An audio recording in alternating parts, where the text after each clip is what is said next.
Welcome back to the sortitoutsi channel. Today we're going to take a look at one of the headline features of FM24, and that was real world mode, where as you can see, players will start at the clubs they were at the start date of this career. They will then move to the club on the date it actually happened as the career progresses.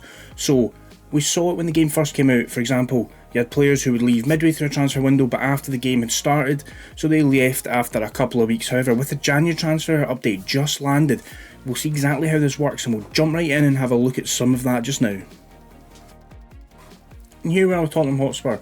You'll see exactly why we've picked this team in a wee minute. So here's the club at the start on the 3rd of July. As you can see, Harry Kane is the key player here because he's still at the club at this moment. However, if you click on transfers, you will see all the players coming in and all the players going out who have pre-agreed transfers. So for example, Timo Werner will arrive at the club on the 9th of January. Brennan Johnson will join 1st of September. So he'll be here for the start of the season or thereabouts. If you look at the outs, you can see Hugo Lloris leaving the 1st of January to go to LAFC like he did in real life. Same with players like Harry Kane. He obviously left, when did he leave? He left sometime in the summer. He left 12th of August. So you have him available to you until the 12th of August. So this is how it works. So you can see Harry Kane is obviously still a Spurs player. You can use him up until the 12th of August. So for talking's sake, you can use him in all your friendlies. I'm not sure. He probably leaves first thing on the 12th of August. We'll check that out. But for players that leave slightly later than that, you will be able to use them up until the date they leave. So for example, Tanguy Ndombele leaves on the 4th of September, which means looking at the fixtures, you can use Tanguy Ndombele right the way up until after the Everton games. If you want, you can use him for 5 games of this season. Now we will go ahead to the January transfer window. We'll see exactly how it affects the new players that have been bought and sold in the winter transfer window.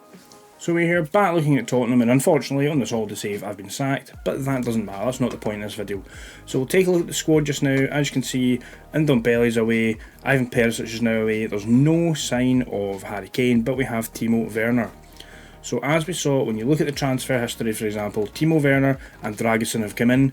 Dragusin, for example, has started the season for Genoa. He played 23 games for Genoa before moving over to us. Same with Timo Werner. You'll see if you look at his history, he played 19 games, got 9 goals for Leipzig right up until he left us. Obviously that's in-game stats, not real stats unless you're on the real-time update. And you'll see as well players like Ivan Perisic, who has left the club. He has played 6 games for us this season, but then he's left in January and he's away to play for Hajduk over in Croatia. So that's just a brief overview of how this real world mode works. It's just a quick short video because it only takes a couple of minutes to explain. I just thought I would come in, show you exactly how it works with the winter update, because the winter update is when it takes the most effect. Some other quick examples of players that this has happened to are Barco starting the season over at Boca Juniors before coming into Brighton this January. As you can see, he's a Brighton player, but if you start in real world mode, you will not actually get him at Brighton until you hit January.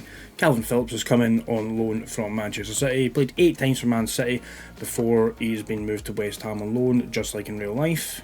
As you can see, for example, Giovanni Reina from Dortmund. He's still at Dortmund, but as you can see, he has a transfer agreed because he will be joining Nottingham Forest later today, because we're just ticked over at midnight on the 31st. So all players up until the date of transfer was locked in will move to the club they move to. So that's just a quick show of exactly how real world mode works.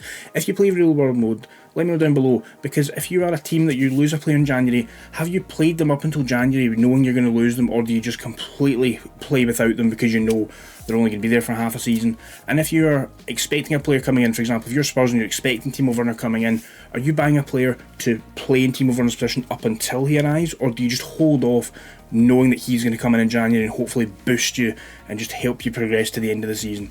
This has been the Flying Scotsman FM on the sortitoutsi channel, quickly discussing real world mode. Please like, share, comment down below, subscribe, and we will see you next time.